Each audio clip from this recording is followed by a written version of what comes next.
Acabou! Acabou! É campeão! O Vasco é campeão das Américas, é campeão da América do Sul em 1998. Vasco da Gama, um dos times mais tradicionais do Brasil. Um time campeão da Libertadores, campeão de Sul-Americana, 4 vezes campeão do Brasileirão. Time que tem jogadores lendários. Roberto Dinamite, o maior ídolo do clube, Romário, Edmundo e enfim, muitos craques já pisaram o pé nesse time. Porém, o que muito impressiona é como esse time, marcado por glórias, uma história linda, o primeiro time do Brasil a acolher jogadores negros no seu elenco, terminou chegando no fundo do poço. Como o Gigante da Colina, também conhecido, que já brilhou na Libertadores de 98 e no Brasileirão de 2000, se transformou num time que hoje, meu amigo, é sinônimo de crise e de decepção. No vídeo de hoje, nós vamos mergulhar fundo na história do Vasco, para entender passo a passo como ele se tornou o que muitos chamam hoje de o pior time do Brasil. E não é exagero, cara.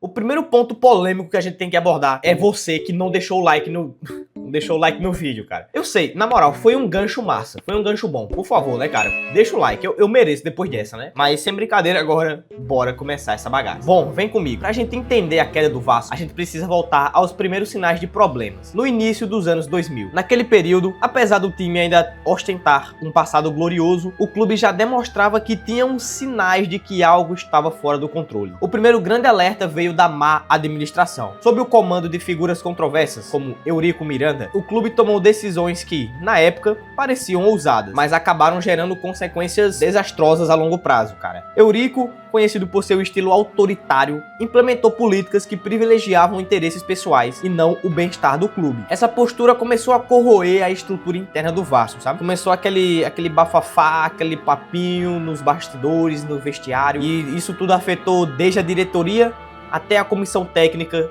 e o pior, os próprios jogadores. Além disso, já na virada do século, o Vasco enfrentava uma crise financeira crescente, exponencial, cara. Gastos descontrolados, contratos mal negociados começaram a pesar no orçamento do clube. A falta de planejamento e transparência fez com que os primeiros sinais de decadência aparecessem. A competitividade em campo começou a cair e os rumores de que as dificuldades financeiras não paravam de aumentar. Cara, imagina só, enquanto os outros clubes do Brasil investiam na sua estrutura, no seu elenco, o Vasco parecia sempre está um passo atrás, perdendo espaço e credibilidade no cenário nacional. Mas além de tudo isso, teve um ponto muito importante que realmente começou a declinar de vez a história moderna do Vasco. Estamos falando dos rebaixamentos. E não foi só uma vez, foi o que a gente chama de efeito cascata, que abalou as estruturas do clube. Esse fenômeno do efeito cascata na história do Vasco começa em 2008. 38 jogos, 20 derrotas, Fino. Pois é, a torcida fez a parte dela, mas o Vasco não conseguiu evitar o pior.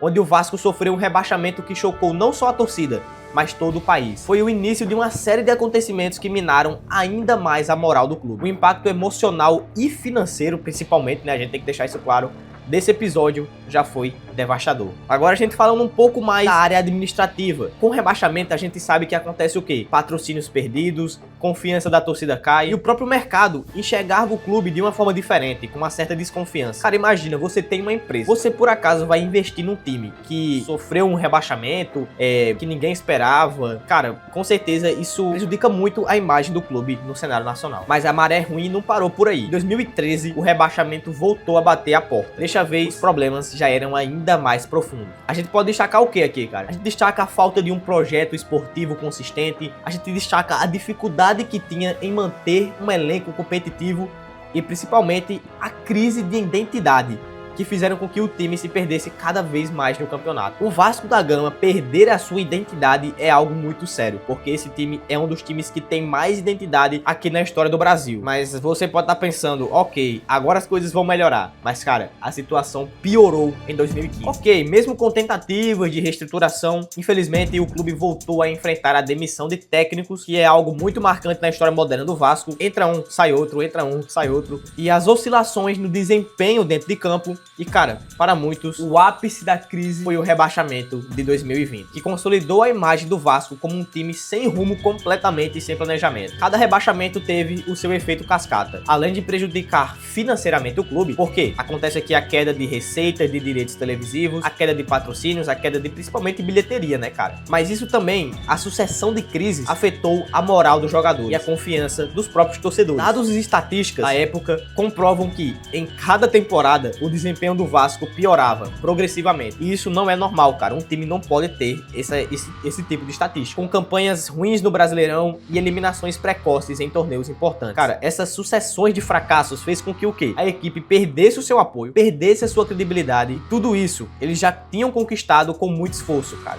Enquanto os rebaixamentos batiam na porta do clube, a crise financeira e a má administração continuavam a corroer o Vasco por dentro. O acúmulo de dívidas atingiu níveis alarmantes. E, cara, o clube se viu incapaz de investir na contratação de jogadores de qualidade, ou mesmo manter os salários em dia. A crise estava grande. O problema não era só financeiro, era também estrutural. A diretoria, cara, era tomada por disputas internas e interesses pessoais. Eles não conseguiam estabelecer uma visão de longo prazo para o clube, isso é muito perigoso. Projetos de modernização, investimento na base e na infraestrutura do time foram deixados de lado, enquanto o foco se voltava quase completamente para soluções de curto prazo, que no fim das contas só agravavam o problema. Em meio a esse caos, surgiu a proposta da SAF, como uma tentativa de reconstrução. A entrada da 777 Partners foi anunciada com grande expectativa, porque eles prometiam trazer uma nova era de profissionalismo e gestão moderna. Mas a transição não foi simples. Entre promessas não cumpridas, dificuldades de adaptação e a resistência de parte da torcida, os resultados esperados ainda não apareceram.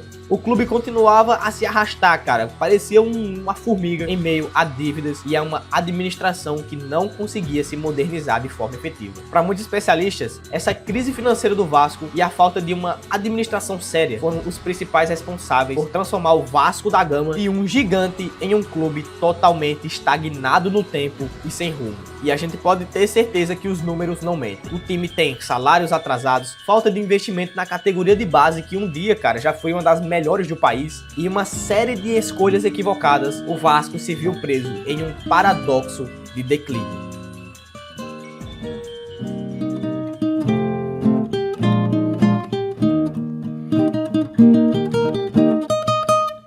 Cara, hoje, quando a gente olha para o Vasco, nós vemos um clube que enfrenta uma das piores fases da sua história. Dados recentes apontam para campanhas extremamente abaixo do esperado. Só para você ter ideia, o time luta para se manter competitivo no campeonato e os números mostram uma realidade difícil. Vitórias escassas, empates que não compensam e eliminações precipitadas em competições que antes eram motivos de orgulho. Comparando com outros clubes que passaram por crises e conseguiram se reerguer, o Vasco parece ter feito tudo ao contrário, tudo errado. Enquanto alguns times investiram em renovação, apostaram na base e conseguiram reconstruir a sua imagem, o Vasco ficou preso em um ciclo repetitivo de decisões mal planejadas e de rebaixamentos consecutivos. Além disso, a falta de identidade em campo, porque, cara, existe uma constante troca de técnicos, estratégias totalmente confusas e um elenco que parece desmotivado. Reforça a ideia de que o clube não sabe mais quem é. Os gráficos de desempenho, a queda na média de público e as críticas dos especialistas esportivos só confirmam. O Vasco, que um dia foi referência no futebol brasileiro, agora é visto por muitos como o pior time do país. Mas, cara, a gente pode destacar uma coisa: os torcedores. O Vasco ainda tem uma grande base de fãs e de torcedores assíduos no país, mas a gente sabe que essa paixão, que já foi símbolo de orgulho, hoje em dia se transformou em uma frustração e muita revolta.